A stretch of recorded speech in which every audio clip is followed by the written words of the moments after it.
এখন কারো সাথে আর তেমন কথা বলতে ইচ্ছে করে না। ইচ্ছে হয় না কাউকে ফোন করে কয়েক মিনিট কথা বলি। এমনকি কেউ কল করলেও কল ব্যাক করতে মনে থাকে না। মেসেজের রিপ্লাই করতেও ইচ্ছে করে না।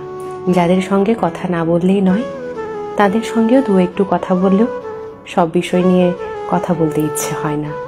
মন খারাপ, সমস্যা কোনোটাই কাউকে বলতে ভালো লাগে না।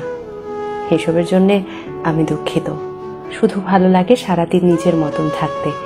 ব্যস্ত থাকি বা না থাকি, তবু নিজের সঙ্গটাই মাত্রাতিরিক্ত প্রিয় হয়ে উঠেছে। যেই সঙ্গীহীনতায় একটা সময় আমার মন খারাপ হতো, মনে হতো আমিই যেন দুনিয়ার সবচেয়ে একলা অসহায় মানুষ।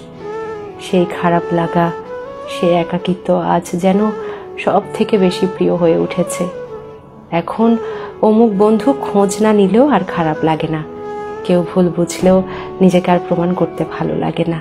যারা আমার উপর অভিমান রাখেন কিংবা ভুল বোঝেন, আমি দুঃখিত। আমি নিজের ইচ্ছের বিরুদ্ধে কারো সাথে কথা বা সম্পর্ক কোনোটাই আপাতত রাখতে পারছি না।